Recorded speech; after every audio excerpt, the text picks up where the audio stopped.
Hello everyone. मैं रवि बांगड़ एक बार फिर से सागर बैंकिंग एकेडमी के ऑनलाइन प्लेटफॉर्म पे आप सबका स्वागत करता हूं। आज की क्लास में हम लेकर आए हैं आपके लिए रेशियो एंड प्रोपोर्शन, जो कि बहुत इंपॉर्टेंट टॉपिक होता है कॉन्सेप्ट को समझने के लिए। इसमें से एक ऐसा कॉन्सेप्ट जिसको आप किसी भी टॉपिक के अंदर लगा सकते हैं। तो ये कॉन्सेप्ट क्या बात करता है उस चीज को एक बार जानते हैं और फिर इसके ऊपर कुछ क्वेश्चनों को हम लोग करते हैं। तो यहाँ पे आप लोग देखो, अगर किसी भी टॉपिक के अंदर आप जा रहे हो, अगर किसी भी क्वेश्चन के अंदर इक्वल या सेम की सेंस आ जाती है तो उस क्वेश्चन को कैसे किया जाना है। तो उस क्वेश्चन को किया जाता है भाई न्यूमेरिकल वैल्यू लेट करके। उस क्वेश्चन को किया जाएगा न्यूमेरिकल वैल्यू लेट करके, जो कि उस क्वेश्चन का करने का सबसे आसान तरीका होगा। जैसे कि आप लोगों ने देखा होगा, टाइम एंड वर्क के अंदर ए ने जो काम किया वही काम बी ने किया और वही काम सी ने किया। तो हम लोग एक न्यूमेरिकल वैल्यू लेट करते हैं कि ये हमारा टोटल वर्क है। उसके बाद एफिशिएंसी निकाल के अकॉर्डिंग टू स्टेटमेंट क्वेश्चन का आंसर देते हैं। तो भाई टाइम एंड वर्क में भी ये रूल लगता है।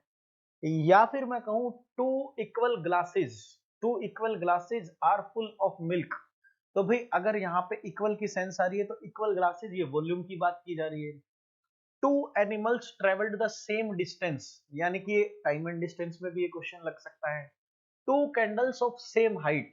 तो यहाँ पे मैं बताने की कोशिश कर रहा हूँ आप लोगों को कि किस किस तरह की चीजों में आप लोगों को ध्यान देना है कि ये वाला जो ट्रिक हम सीख रहे हैं ये लग जाएगा। Equal work, equal height, equal volume, equal distance and equal quantity taken out of two और three mixture to form a new mixture. तो इस तरह की लैंग्वेज के अंदर आप लोग क्या करोगे, न्यूमेरिकल वैल्यू अगर लेट करके क्वेश्चन को बनाते हो तो बहुत आसानी से क्वेश्चन आ जाएगा और कितने भी क्वेश्चनों पे इसको ट्राई कर सकते हो एक ही तरीके से। तो आज की क्लास में हम तीन डिफरेंट डिफरेंट क्वेश्चन करने वाले हैं, जो कि रहेंगे सारे एक ही तरीके के। तो मोस्ट इंपोर्टेंट क्वेश्चन आप लोगों की स्क्रीन पे है। 1 मिनट का टाइम लेते हैं, इसको पढ़ते हैं और फिर क्वेश्चन का आंसर देते हैं। तो यहाँ पे मैंने पहले से ही हाईलाइट कर रखा है। क्या चीज हाईलाइट कर रखी है? Two vessels contain equal quantity. तो इक्वल की क्वांटिटी आई तो क्वेश्चन बनाएंगे न्यूमेरिकल वैल्यू मानकर। तो क्वेश्चन को स्टार्ट करते हैं। यहाँ पे मैंने लिखा कि जो मिक्सचर है वो किस फॉर्म में बना हुआ है, मिल्क और वाटर की फॉर्म में बना हुआ है मिक्सचर। तो एक मिक्सचर, एक वेसल है ए और दूसरा वेसल है बी, और इनके अंदर हमें रेशो दे रखा है। रेशो क्वेश्चन ने कितना दिया भाई? रेशो देखते हैं। रेशो हमारे पास आया हुआ है कितना, 3:2। और दूसरा रेशो कितना मेरे पास, 7:1। अब यहाँ पे क्वेश्चन को देखो भाई, two vessel equal quantity of mixture contain equal quantity of mixture, यानी कि दोनों का जो वॉल्यूम है, क्वांटिटी है, वो क्या रहेगा भी, सेम रहेगा।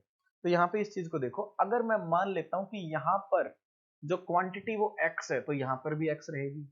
तो x को कितने से डिवाइड करना पड़ेगा, x को 5 से डिवाइड करना पड़ेगा। दूसरी बार देखता हूं तो x को कितने से डिवाइड करना पड़ेगा, 8 से डिवाइड करना पड़ेगा। तो मैं x की ऐसी वैल्यू लेट कर लूं जो लिस्ट कॉमन मल्टीपल हो जिससे डिवाइड करना पड़ रहा है। x की ऐसी वैल्यू लेट कर लूं जो क्या हो, लिस्ट कॉमन मल्टीपल जिससे डिवाइड करना पड़ रहा है। तो हम क्या करेंगे भाई, इस क्वेश्चन को बड़ी आसानी से कर पाएंगे। तो यहाँ पे देखो, x के लिए मैंने मान लिया कितना भी, 40 लीटर, और यहाँ पे भी मान लिया 40 लीटर। मैंने मान लिया कि दोनों के अंदर कितना मिक्सचर, 40 लीटर और 40 लीटर। अब हम डिवाइड करते हैं। तो यहाँ से भाई 5 पार्ट्स में डिवाइड करो, 1 पार्ट की वैल्यू आ जाती है 8। तो यहाँ से मिल्क कितना निकला, 24, और यहाँ से वाटर कितना, 16। ये चीज आगे भी क्वांटिटी में कन्वर्ट कर लिया। उसके बाद क्वेश्चन ने कहा भी 7:1। तो 8 से डिवाइड करो, 1 की वैल्यू कितनी आ गई, 5। तो 7 की वैल्यू 35 और 1 की वैल्यू 5। और उसके बाद क्वेश्चन ने कहा इनको मिलाकर नया मिक्सचर बनाया। तो नए मिक्सचर के अंदर वाटर आएगा 21 लीटर और मिल्क कितना आएगा, 59 लीटर। और मिलाकर जो मिक्सचर बनेगा उसके अंदर रेशो क्या हो जाएगा मिल्क और वाटर का। ये हमारा आंसर आ चुका, अभी बी आंसर आ चुका। ये बात क्लियर है सबकी? ठीक है भाई, नेक्स्ट क्वेश्चन की तरफ बढ़ते हैं। तो नेक्स्ट क्वेश्चन फिर से एक बार डिफरेंट तरह की लैंग्वेज आप लोगों की स्क्रीन पर है, जिसको पढ़ते हैं और फिर क्वेश्चन का आंसर देते हैं। लैंग्वेज डिफरेंट हो भले ही, लेकिन मेथड हमारा सेम ही रहेगा। क्या मेथड रहेगा? अगर इक्वल की सेंस आ जाए, तो इक्वल की सेंस आ जाए तो उस क्वेश्चन को न्यूमेरिकल वैल्यू लेट करके बनाएंगे। तो क्वेश्चन पढ़ते हैं। A dog pursue hare. एक डॉग हेयर का पीछा कर रहा है। ही टेक्स 6 लीव्स, मतलब कदम।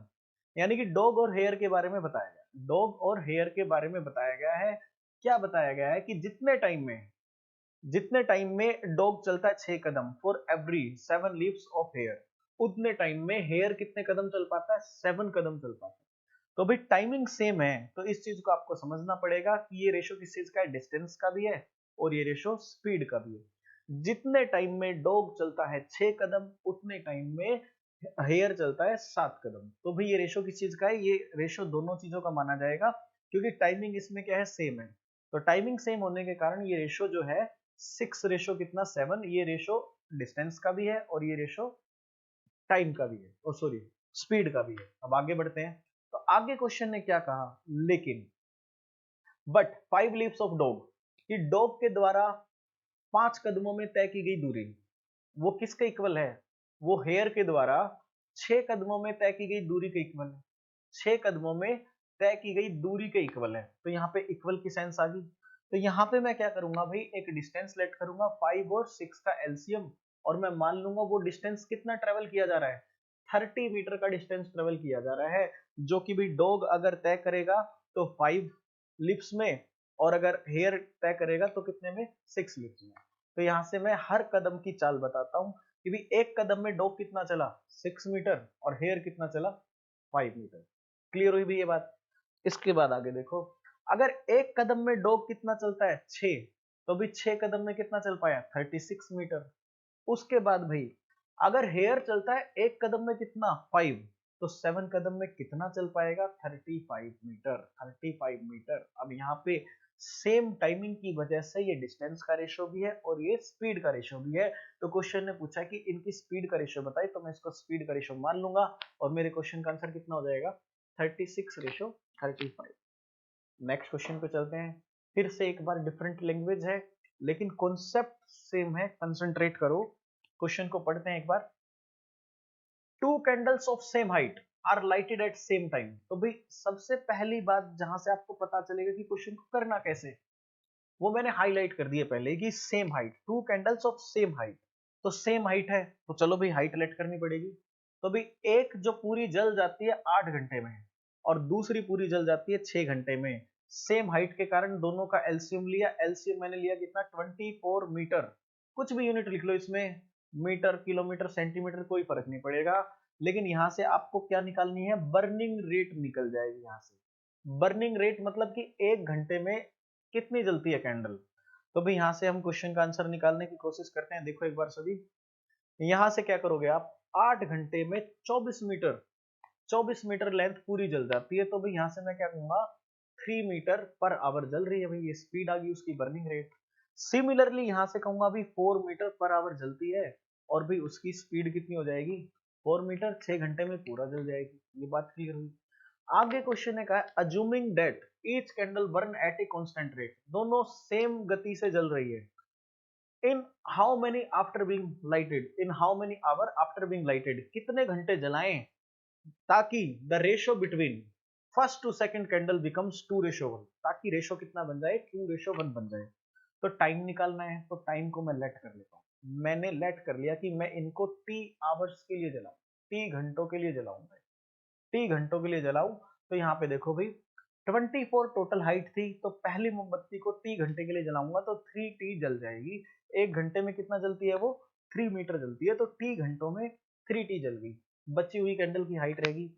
दूसरे की हाइट भी कितनी है? 24 है, और टी घंटे तक जलाऊंगा, हर घंटे में 4 मीटर जलती है, तो भी 4 टी जल जाएगी और बची हुई कैंडल की हाइट रह जाएगी, जो कि किस रेशो में मेरे को चाहिए? 2:1 में मेरे को चाहिए। तो 2:1 को क्या कर दूंगा? इक्वल कर दूंगा मैं, और इसको क्रॉस मल्टीप्लाई करके अपने क्वेश्चन का आंसर दे देंगे। तो क्रॉस मल्टीप्लाई करते हैं भाई इसमें। यहाँ पे मैंने किया 24 माइनस का कितना भी 3 T is equal to 48 minus का कितना 8 टी। 8 टी को इधर ले आता हूँ, माइनस में हो जाएगा तो ये 5 टी हो जाएगा, और इधर से इसको ले आएंगे तो कितना हो जाएगा? 24। तो यहां से मेरे क्वेश्चन का आंसर आ चुका 24/5 आवर्स। या फिर मैं इसको क्या कर सकता हूँ? 4 आवर 4/5 आवर्स ऐसे लिखा जा सकता है भाई। 4/5 आवर को क्या करो आप? ऑप्शन में देख रहे हैं तो आंसर है मिनट्स के अंदर। तो भाई इसको क्या करो? 4/5 आवर्स को मिनट में बदल लो। तो आवर्स को मिनट में बदलने के लिए किससे मल्टीप्लाई करना पड़ता है? 60 मिनट। तो 60 मिनट से इससे मल्टीप्लाई करो, तो भाई मेरे क्वेश्चन का आंसर कितना आ गया? 4 आवर 48 मिनट, जो कि ऑप्शन में है। ऑप्शन में है तो ये मेरे क्वेश्चन का आंसर हो गया। इसी के साथ हम विदा लेते हैं, नेक्स्ट क्लास में नए कॉन्सेप्ट के साथ जुड़ेंगे आपसे। थैंक यू, जय हिंद।